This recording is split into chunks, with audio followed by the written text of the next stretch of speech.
फिर दूध को उबालेंगे।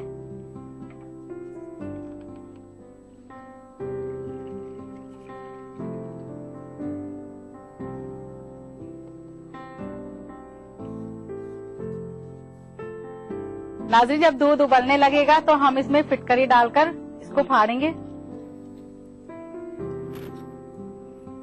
इसमें फिटकरी को घुमाएंगे।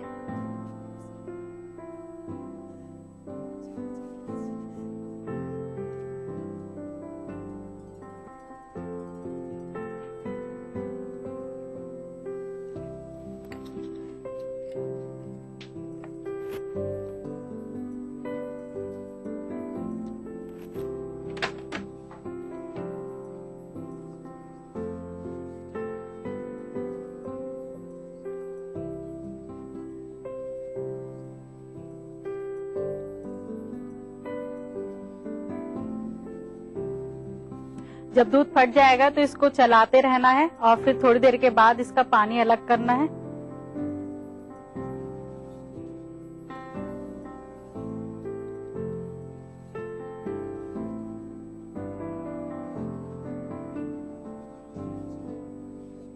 फिर दूध को छानेंगे।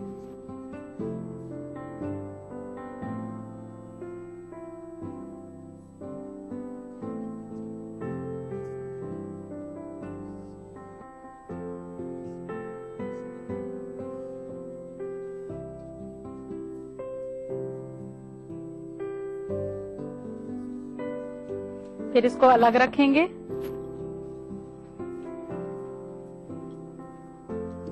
फिर एक पैन लेंगे, इसमें थोड़ा घी डालेंगे।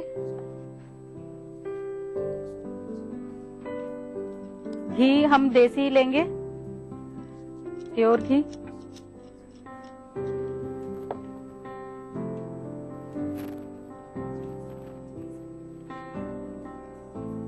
फिर सूजी लेंगे।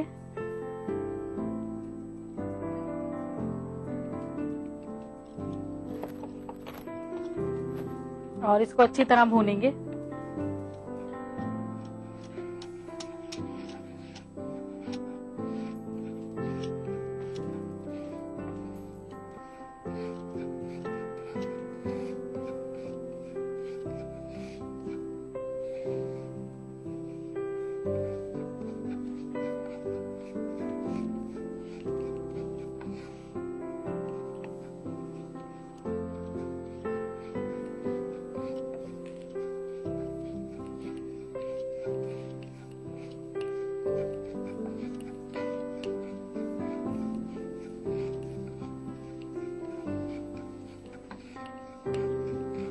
जब सूजी हमारी भुन जाएगी तो हम इसमें जो हमने दूध को फाड़ा है वो डालेंगे।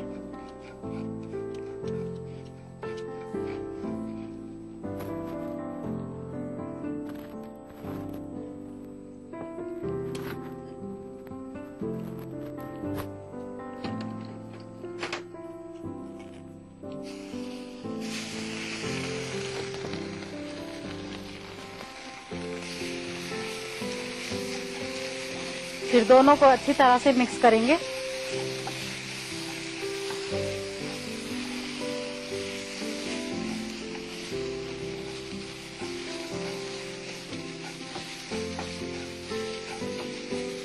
फिर इसमें थोड़ा थोड़ा घी बार बार डालेंगे।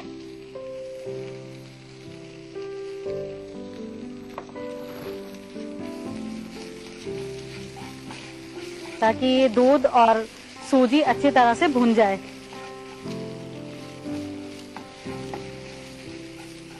और इसको जब तक भूनना है जब तक इसका कलर चेंज ना हो जाए। इसका कलर बनने के बाद जो है डार्क ब्राउन हो जाता है।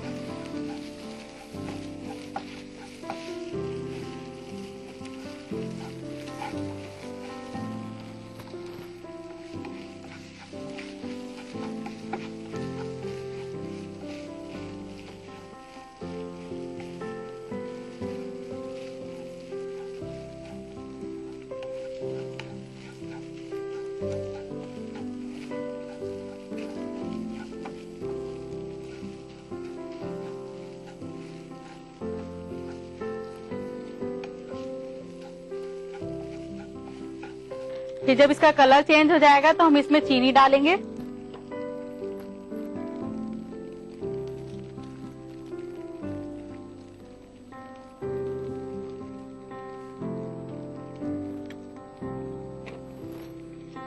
फिर इसको भी अच्छी तरह से मिक्स करेंगे।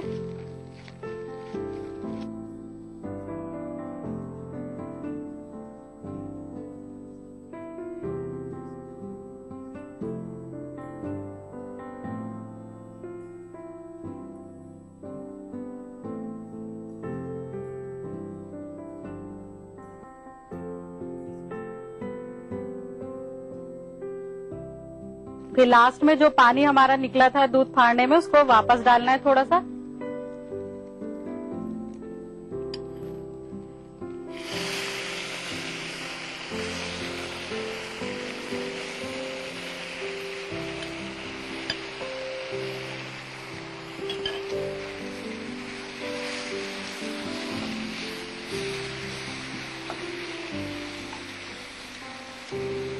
फिर थोड़ा घी और डालेंगे।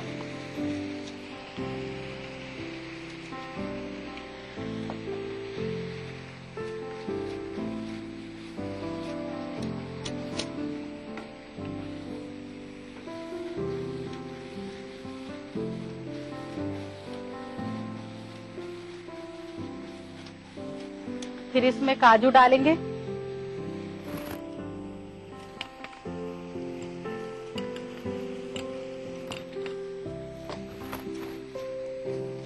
और अच्छी तरह से मिक्स करेंगे।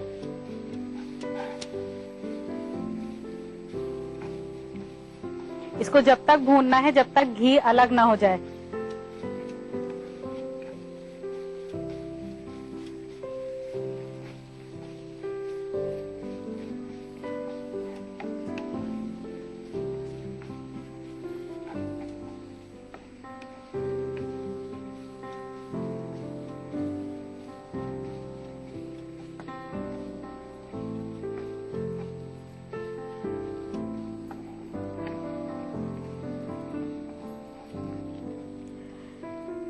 इस हलवे को सर्दियों में खाते हैं क्योंकि इसके अंदर ड्राई फ्रूट्स डलते हैं, तो ये गर्म हो जाता है, जिसकी वजह से ये सर्दियों में ही खाया जाता है।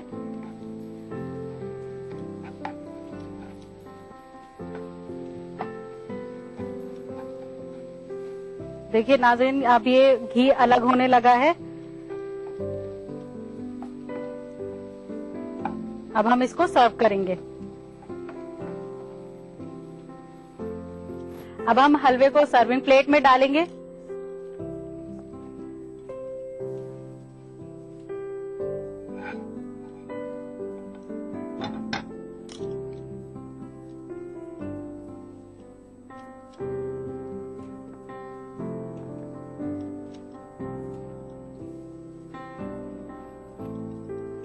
फिर नारियल से गार्निश करेंगे।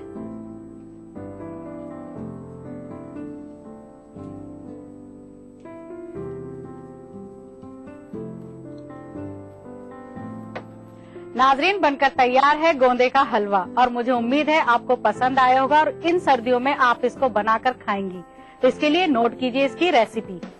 गोंद का हलवा बनाने के लिए चाहिए दूध, फिटकरी, सूजी, चीनी, काजू और घी। गोंद का हलवा बनाने का तरीका: सबसे पहले कढ़ाई में दूध उबालें, फिर उबले हुए दूध में फिटकरी डालकर इसको फाड़ लें। फिर फटे हुए दूध को एक बाउल में निकाल लें। फिर एक फ्राइंग पैन में घी, सूजी, फटा हुआ दूध, चीनी, फटा हुआ दूध का पानी और काजू डालकर इसे पकाएं।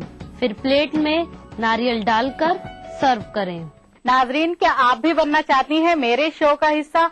तो भेजिए एक अच्छी सी रेसिपी। अगर वो रेसिपी होती है सिलेक्ट, तो आपको मौका मिलेगा मेरे साथ मेरे किचन में अपनी रेसिपी बनाने का। तो देर किस बात की, जल्दी से नोट कीजिए हमारा पता। हमारा पता है अक्से रसोई, 2E/12 3rd floor, Jhandewalan extension, new Delhi 110055। हमारा ईमेल आईडी है responseurdu@etv.co.in। नाजरीन, अब वक्त हो रहा है आपसे इजाजत लेने का, इस वादे के साथ कि फिर मिलेंगे कुछ नई रेसिपीज के साथ। तब तक के लिए खुदा हाफिज।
अगर दिल नवाज हो,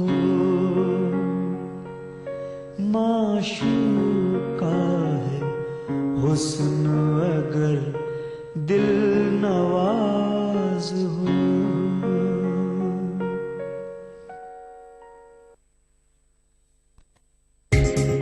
ईटीवी उर्दू पर अगला प्रोग्राम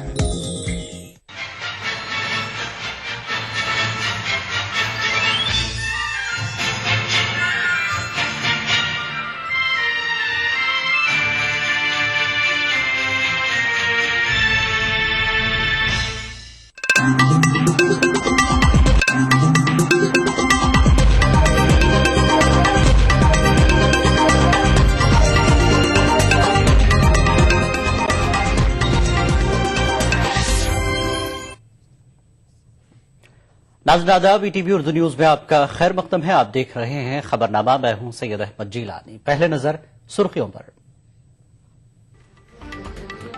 सीबीआई ने इंडियन मिलिट्री एकेडमी में तकर्री में बड़े घपले का किया पर्दाफाश। 3 लेफ्टिनेंट कर्नल के खिलाफ केस दर्ज। केजरीवाल के जनता दरबार में मची अफरा तफरी। वज़ीर आला ने बदइंतजामी के लिए आवाम से मांगी मुआफी। देवयानी अमरीकी अदालत से रुजू। वीजा जालसाजी केस खारिज करने की अपील। लॉ एंट्रन के जरिए लगाए गए इल्जामात गलत और बेबुनियाद। जस्टिस स्वतंत्र कुमार का बयान।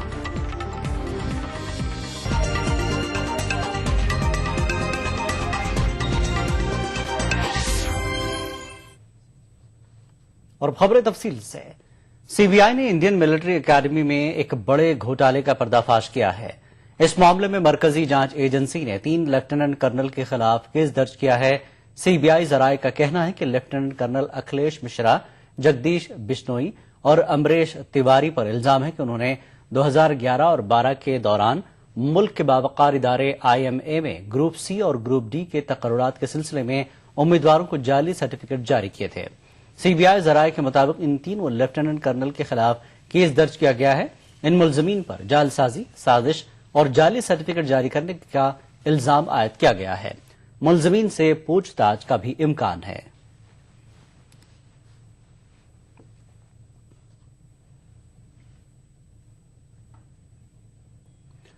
दिल्ली के वज़ीर आला अरविंद केजरीवाल के जनता दरबार में आज अफरा तफरी मच गई, जिसकी वजह से केजरीवाल बीच में ही जनता दरबार छोड़कर रवाना हो गए। केजरीवाल और उनकी टीम के दरबार में आज हजारों अफराद अपनी अपनी शिकायतें लेकर पहुंचे थे। सेक्रेटेरिएट के बाहर इतनी भीड़ जमा हो गई कि उन्हें काबू में करने के लिए पुलिस को काफी मशक्कत करनी पड़ी। आवाम की बड़ी तादाद की वजह से बाज मकामात पर बैरिकेड्स टूट गए और अफरा तफरी मच गई। वज़ीर आला अरविंद केजरीवाल ने बदइंतजामी के लिए आवाम से माफी मांगी है। उन्होंने वादा किया कि आइंदा मीटिंग के लिए बेहतर इंतजाम किए जाएंगे और अवामी शिकायत को मौसर ढंग से सुना जाएगा। 2 चीजें हैं। एक तो जनता की उम्मीदें बहुत ज्यादा हैं और इस वजह से मतलब इतनी ज्यादा भीड़ थी जिसका इतनी ज्यादा भीड़ का हम लोगों को अनुमान नहीं था, नंबर 1। और नंबर 2, वो भीड़ जो है वो थोड़ा सा बेकाबू होती जा रही थी, बेकाबू हो गई थी। तो पहला दिन था हम लोगों का, जैसे मेरी जहां टेबल पे मैं बैठा हुआ था वहां सबसे बड़ी समस्या ये आ रही थी कि जो लोगों की समस्याएं लेते जा रहे थे वो भी पीछे नहीं हट रहे थे। तो कहीं ना कहीं हमारे अरेंजमेंट्स में कमी रही। अब इसको थोड़ा सा अरेंजमेंट्स को और ठीक से करना पड़ेगा ताकि लोगों को लाइन में खड़ा करवाया जा सके और एक एक आदमी को अलग से डील किया जा सके। आज तो एकदम से उफान आ गया और मेरे को वहां से निकलना पड़ा बिकॉज वो मेरी टेबल के ऊपर भी लोग चढ़ गए और जहां मैं बैठा हुआ था चेयर उस पर भी लोग चढ़ गए, तो वहां से मुझे निकलना पड़ा। लेकिन इसको थोड़ा सा ठीक कर, अरेंजमेंट्स को थोड़ा ठीक करना पड़ेगा। आपकी सरकार आई है, लोगों की उम्मीदें दुगनी नहीं 4 गुनी बढ़ी हैं, 10 गुना हो गई हैं। 10 गुना। तो क्या दूसरी जगह अरेंजमेंट किया जाएगा, दूसरे ऑप्शन जैसे रामलीला ग्राउंड या कोई इंडोर स्टेडियम? स्पेस का भी प्रॉब्लम था प्लस अरेंजमेंट्स का भी प्रॉब्लम था। मुझे लगता है इतनी ज्यादा भीड़ अगर है तो हमें अरेंज उसी तरह से करना पड़ेगा ताकि ऑफिसर्स और पुलिस मिलके लोगों को लाइन में खड़ा कर सकें और एग्जिट और एंट्री ठीक से हो सके कि इधर से लोग आए जिसकी समस्या हो जाए वो उधर से निकल जाए। आज तो वो बिल्कुल कंप्लीटली बेकाबू हो गए और अगर मैं वहां से नहीं, बहुत सारे ऐसे भी लोग थे जो बधाई देने वाले थे लोग, हाथ मिलाने के लिए, बधाई देने के लिए। तो वो केवल प्रॉब्लम्स हैं लोगों की, और हद से ज्यादा मुझे ऐसा लग रहा है कि नीचे के स्तर पे कोई काम कर ही नहीं रहा है। लेकिन कैसी प्रॉब्लम सबसे ज्यादा फेस करनी पड़ी आपको?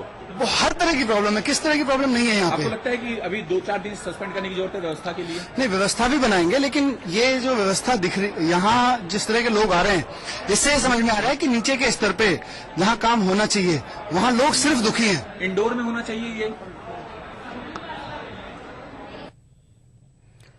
अरविंद केजरीवाल के जनता दरबार पर कांग्रेस लीडर मीम अफजल ने रद्दमल जाहिर किया है। मीम अफजल ने केजरीवाल को प्रैक्टिकल होने का मशवरा दिया। उन्होंने कहा कि जनता दरबार शुरू करने से पहले अच्छी तरह से सोच लेना चाहिए था। पहले भी मशवरा दिया और आज फिर कह रहा हूं कि बहुत प्रैक्टिकल होने की जरूरत है। ये बात हम जानते हैं कि वो एक नए सिस्टम को शुरू करना चाह रहे हैं और एक नया सिस्टम लागू करने की कोशिश कर रहे हैं, और जनता में उसको पसंद भी किया जा रहा है, अगर मैं सही बात कहूं तो। लेकिन क्या ये पॉसिबल है कि कोई चीफ मिनिस्टर सुबह को दरबार लगाए, 5,000 लोग आए और 5,000 लोगों से अलग अलग बात करके वो उनकी संतुष्टि कर सके?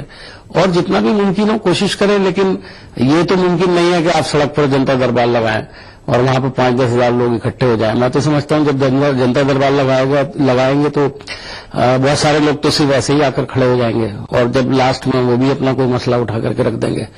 तो ये सिस्टम जो शुरू किया है, शुरू करने से पहले बहुत अच्छी तरह सोचना चाहिए, उसका आकलन करना चाहिए, उसके बारे में उसकी प्रैक्टिकलिटीज जो है उनको देखना चाहिए कि क्या पॉसिबल है, क्या पॉसिबल नहीं है। तो ये दिक्कतें तो आई। दूसरी तरफ बीजेपी ने अरविंद केजरीवाल के जनता दरबार को सियासी नौटंकी करार दिया है। बीजेपी लीडर गिरिराज सिंह ने इसे सस्ती शोहरत बटोरने का एक हरबा करार दिया। ये आज केजरीवाल साहब ने जो जनता दरबार लगाया, ये भी एक पॉलिटिकल नौटंकी था जो अव्यावहारिक था।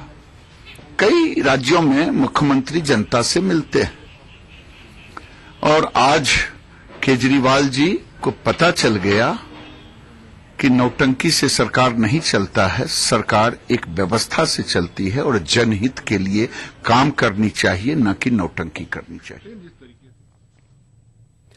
जेडीयू लीडर शिवानंद तिवारी का कहना है कि केजरीवाल के जनता दरबार को कुछ ज्यादा ही अहमियत दी जा रही है, जबकि दीगर रियासतों के वज़ीर आला भी आवाम की शिकायतें सुनते हैं, लेकिन उन्हें मीडिया में इस तरह कवर नहीं किया जाता।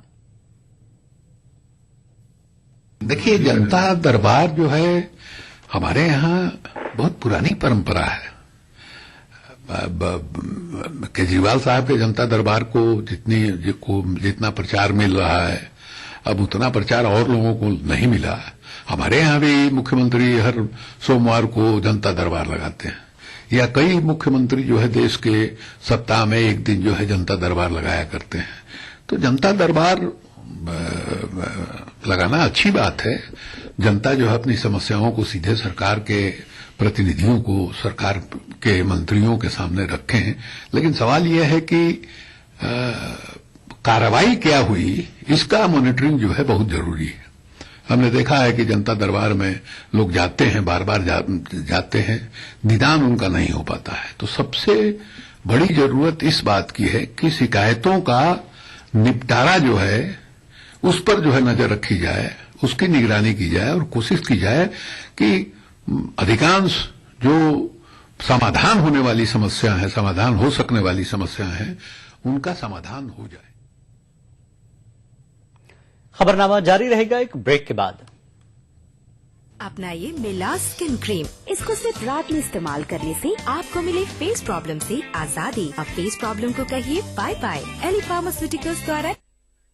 वो सुबह कभी तो आएगी। अर्बनाइजेशन तेज रफ्तार से आगे बढ़ रहा है। तकरीबन 30% हिंदुस्तान शहरों में रहता है। आज नगर में ही नगर के भीतर दो नगर नजर आते हैं। एक सेवादारों का नगर, दूसरा सेवा पाने वालों का। आपने सुनी नेताओं की आवाज, हम सुनना चाहते हैं आपकी आवाज। बेहतर शहरीकरण के लिए आज ही अपने आइडियाज भेजें। Change India, an agenda for the next PM।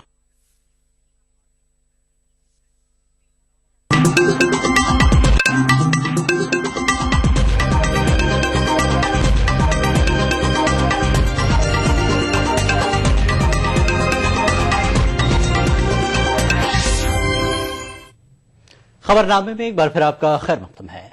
साबिक जज स्वतंत्र कुमार ने उन पर लगाए गए इल्जामात को गलत और बेबुनियाद बताया। उनका कहना है कि वो ऐसी किसी इंटर्न को नहीं जानते। जराये के मुताबिक एक लॉ इंटर्न ने स्वतंत्र कुमार के खिलाफ सुप्रीम कोर्ट में कर्जदाश्त दाखिल करते हुए उनके खिलाफ तहकीकात का मुतालबा किया है। लॉ इंटर्न ने अर्जदाश्त के साथ एक हलफनामा भी दाखिल करते हुए रिटायर्ड जस्टिस स्वतंत्र कुमार के खिलाफ कार्रवाई का मुतालबा किया है। ताहम सुप्रीम कोर्ट ने जस्टिस गांगुली की तरह ही इस मामले में भी कार्रवाई से इनकार किया है।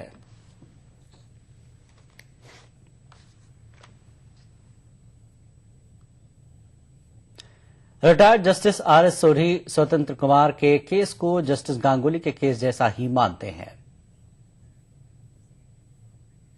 देखिए, ये जो इंटर्न का मामला ये सेकंड मामला जो हुआ है, इसका और वो पहले वाले का कोई ज्यादा अंतर नहीं है। अगर पहला जज इंडाइट हो सकता था तो ये भी शायद इंडाइट हो जाए, लेकिन हाँ, ये कानूनी मामला है। जैसे कि कानून कहता है कि प्रोसिक्यूटर्स की जो स्टेटमेंट है वो बिल्कुल सही है, वो उसको सही माना जाए तो वो कन्विक्शन हो सकती है। ऐसे ही इस पे भी अगर तो ये मान ली कि ये जो कह रही है प्रोसिक्यूटर बिल्कुल सच है और वो क्रेडिबल है, फिर तो ये भी इसको भी उतना महत्व दिया जाएगा। और लेकिन इसके लिए आपको इन्वेस्टिगेशन भी चाहिए और फिर उस इन्वेस्टिगेशन के बाद हो सकता है ट्रायल भी चाहिए। तो मेरे हिसाब से दोनों वाकई एक जैसा ही है।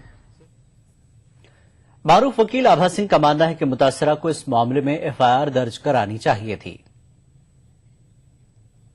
जो है वो एफिडेविट सुप्रीम कोर्ट में दे रही है, जबकि करेक्ट रास्ता था कि उनको जो है 154 सीआरपीसी के तहत पुलिस स्टेशन में जाके कंप्लेन दायर करानी चाहिए थी। और चूंकि ये जज रिटायर हो चुके हैं और वो एक दूसरे स्टैट्यूटरी अथॉरिटी है, तो इस मामले में प्रेसिडेंट के पास उनको गुहार लगानी चाहिए थी। जब सुप्रीम कोर्ट के पास इसमें कोई जुरिस्डिक्शन नहीं है, कोई पावर्स नहीं है, तो सुप्रीम कोर्ट में जाने का कोई मतलब नहीं बनता है। साथ ही साथ ये भी एक सवाल उठता है कि ये लॉ इंटर्न 2 साल से क्यों चुप बैठी हुई थी।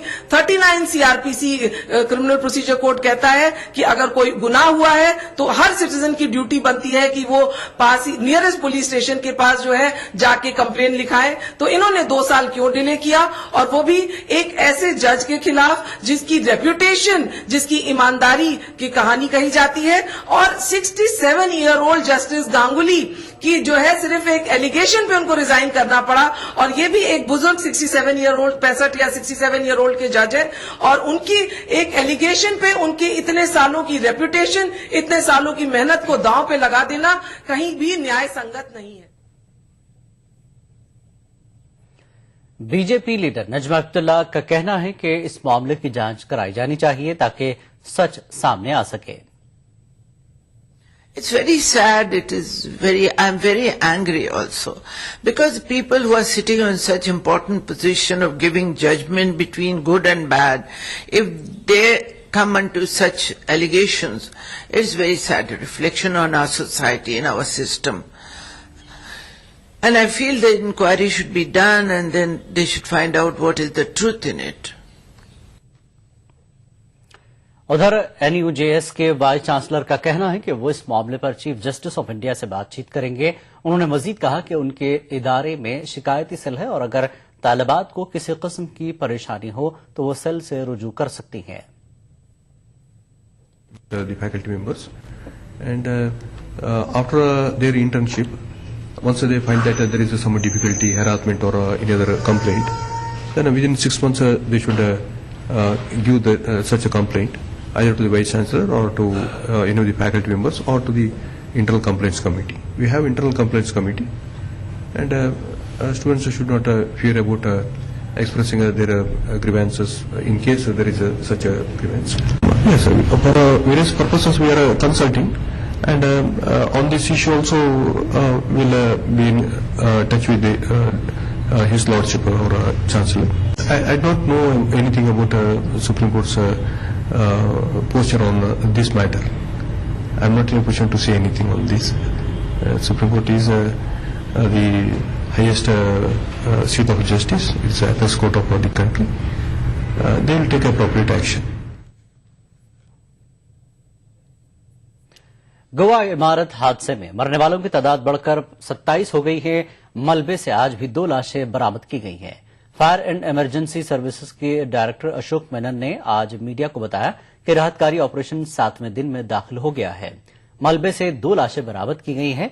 याद रहे कि पिछले शनिचर को 5 मंजिला इमारत गिर गई थी।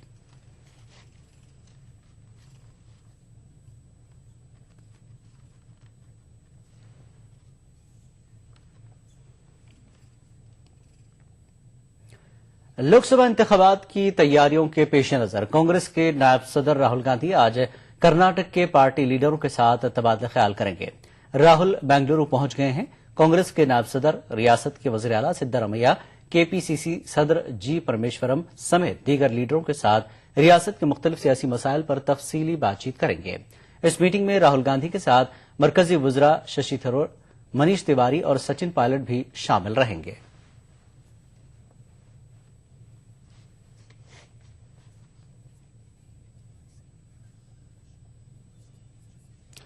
4 दिन की बच्ची को इसके वालिद ने इलाज के बहाने जिंदा दरगोर करने की कोशिश की, लेकिन कहते हैं कि जिसे अल्लाह रखे उसे कौन चखे। शमशान के सन्नाटे को चीरती हुई बच्ची की आवाज पास ही खेल रहे लड़कों के कानों में गई। फिर क्या था, बच्ची के वालिद हवालात में थे। बरेली के नवाबगंज के राजेश की करतूत से लोग अचंभे में हैं। 2 साल कबल राजेश की शादी सुनीता से हुई थी। 5 दिन कबल एक निजी अस्पताल में सुनीता ने बच्ची को जन्म दिया। बच्ची का वजन कम होने की वजह से डॉक्टरों ने उसे मुरादाबाद के किसी अस्पताल में रेफर किया था।